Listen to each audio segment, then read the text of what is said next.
I have now covered the Securities Act of 1933 and the Securities Exchange Act of 1934.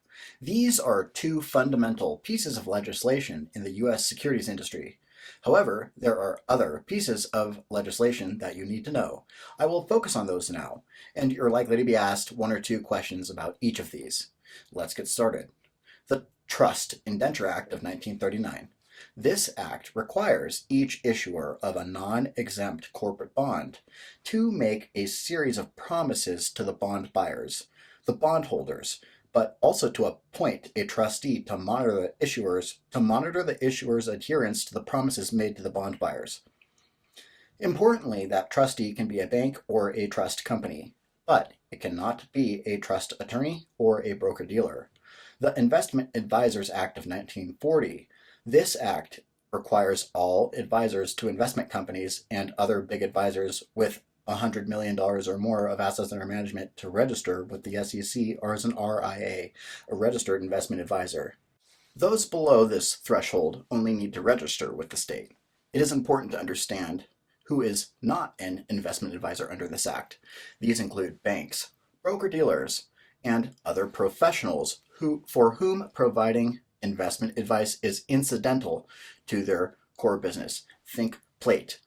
Publishers, lawyers, accountants, teachers, engineers. Next, let's look at the Securities Investor Protection Act of 1970. This act was passed after over 100 broker-dealers in the U.S. went bankrupt and there was no protection for the clients. This act created SIPC, SIPC, Securities Investor Protection Corporation. This organization provides limited protection to the customers of a broker-dealer if the broker-dealer goes into insolvency, goes bankrupt. The key word here is limited protection. The protection is for up to $500,000 in securities, $500K in securities, of which no more than $250,000 can be cash.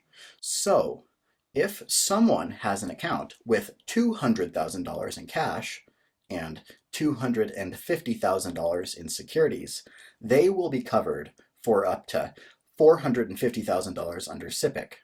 If someone has $300,000 in cash and $300,000 in securities, the maximum they would be covered for is $500,000 by SIPC. A key point to understand is, when is the value of your securities determined when a company goes bankrupt? They're valued when the court is petitioned to appoint a trustee to handle the bankruptcy. Next, let's look at what's widely referred to as the Cold Calling Act. This is the Federal Telephone Consumer Protection Act of 1991. This act requires all broker-dealers to maintain do not call lists. And if they call the customer and the customer says, "Don't call me again, put me on the list," they must do that. Additionally, brokers can only cold call between 8 a.m. and 9 p.m. in the time zone of the recipient, i.e. the customer's address, not the time zone of the broker. That's important for you to know.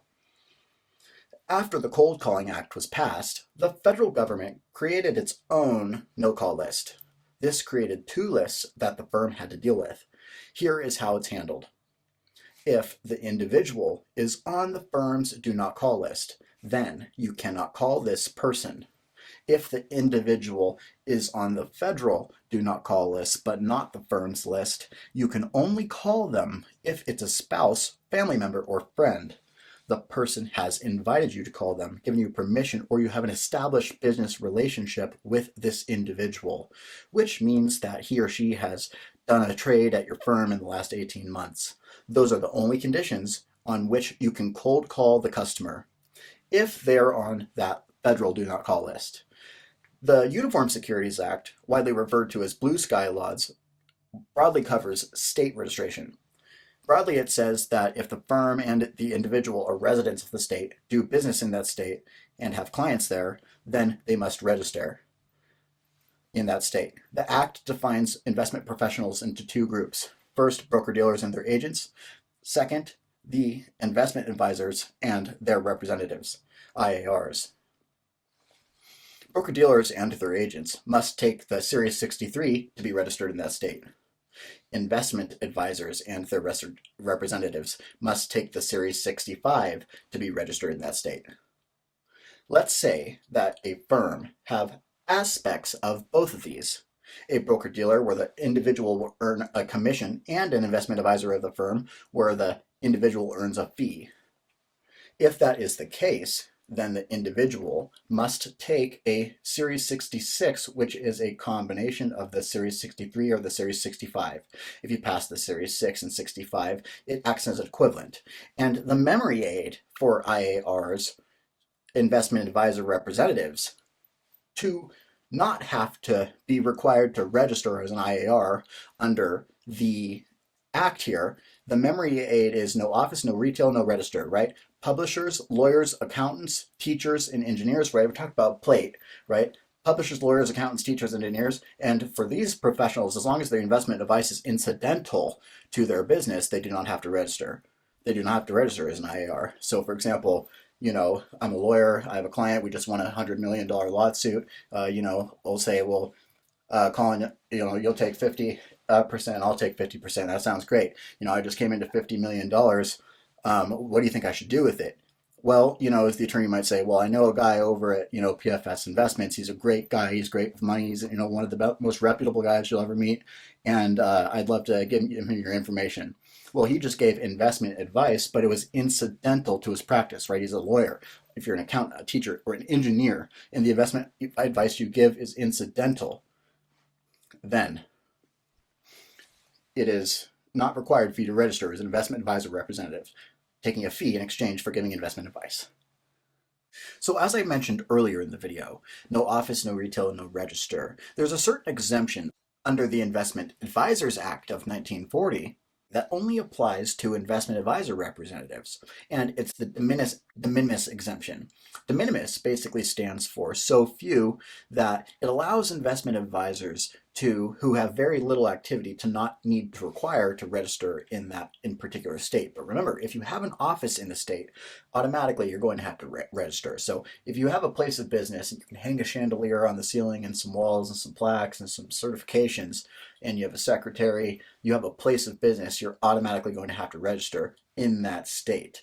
Now, if you have 5 or fewer, so 5 or less, right? I guess 6,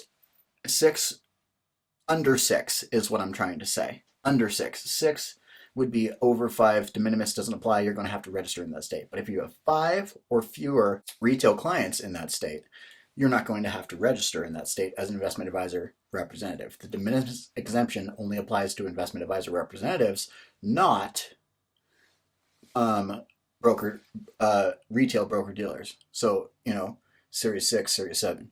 So automatically, remember, if you don't have an office in the state, you have no retail clients in the state, you don't have to register. De minimis exemption only applies to IARs, and if you have 5 or fewer retail clients in that state, then you are exempt from registering in that state under the Investment Advisors Act of 1940.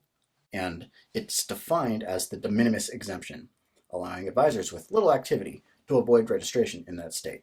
But if they get to the 6 retail client threshold, then they're automatically required to register in that state.